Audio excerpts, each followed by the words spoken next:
What's good, guys? I'm John the Chief, and for this video, it's gonna be episode 3 of Mythbusting in Fallout 76. I know you guys love this series when I did it almost a year ago, but I'm gonna hit you with a new episode today because there's some cool things I want to show you and some questions you guys asked long ago, and I'm here to clarify, which on this series, we also debunked a lot of things, such as how serendipity does not work on power armor and much more.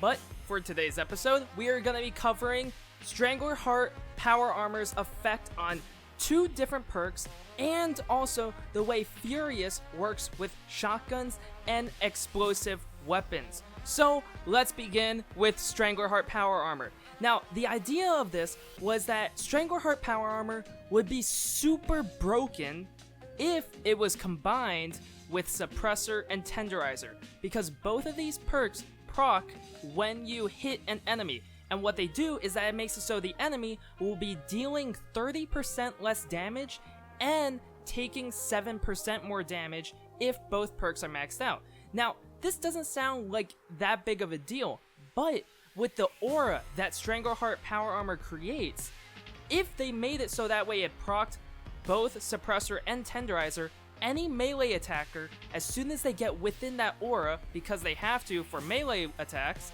they will be dealing 30% less damage right off the bat. And then when you start stacking that with perks like Blocker and Lone Wanderer, it starts to become ridiculous with how little melee would actually do to you. So this test was to see if Strangler Heart power armor would be super broken in this combination.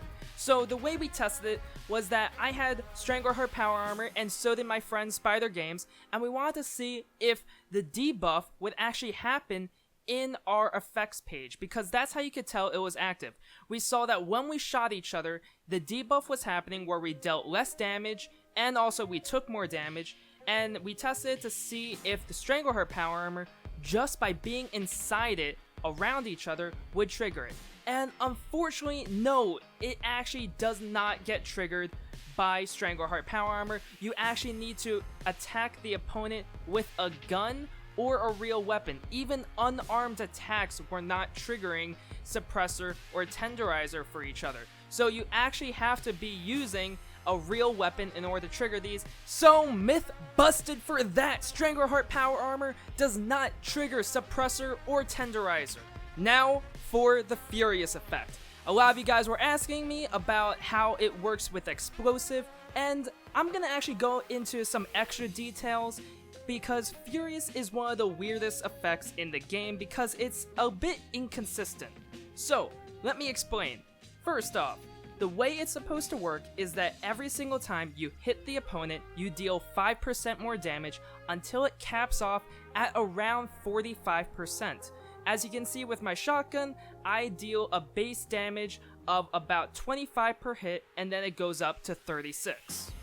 This is because every single pellet actually increases the damage. So a shotgun that shoots 8 pellets is gonna immediately get that bonus as it's hitting the opponent. So every single individual pellet will increase the next pellet's damage. So the first pellet does 25, next pellet's gonna do 26, next pellet does 27, so you deal a lot more damage than a normal shot when you're using Furious on a shotgun. Now, because of the way explosive works, it's actually an extra tick of damage. So technically, if you are using a normal rifle that's Furious and has explosive, you're gonna be getting 2 ticks of damage per shot, which means that it's gonna ramp up the damage instead of 5% into 10%. So you're gonna hit damage cap at around 5 shots in. I'm using a explosive Furious LMG in this, and as you can see, it starts off at 28 damage for the bullet and then 4 damage on my explosion. But after about 5 shots, it ramps up all the way to 46 damage for the bullet and then 7 damage on the explosion, which is gonna be 53 damage total instead of 32, and that is a 65% damage increase.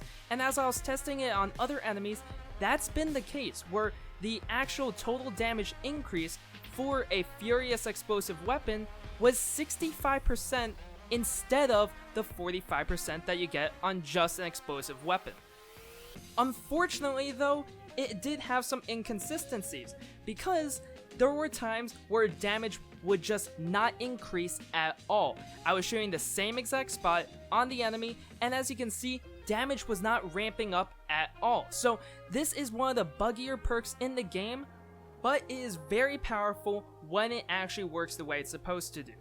When you are using it, it's actually going to be better than a 2-shot explosive in most cases, because 2-shot will only increase the damage by 25%, then there's the explosive damage buff, but Fury's explosive on a decent fire rate weapon is going to yield a lot more damage in the end for anything that takes over 2 shots to kill, which is going to be the majority of enemies when you're using a 2-shot explosive weapon, so TSE out the window, start using Fury's explosive weapons. Anyways, that's going to be it for Mythbusting Episode 3. Leave a comment down below for any other things you want me to test. I am happy to test it, because I'm really curious about game mechanics. It's one of my favorite things to explore in video games. Anyways, hope you guys enjoyed the video. Make sure to like, comment, and subscribe if you enjoyed it, and have a good day.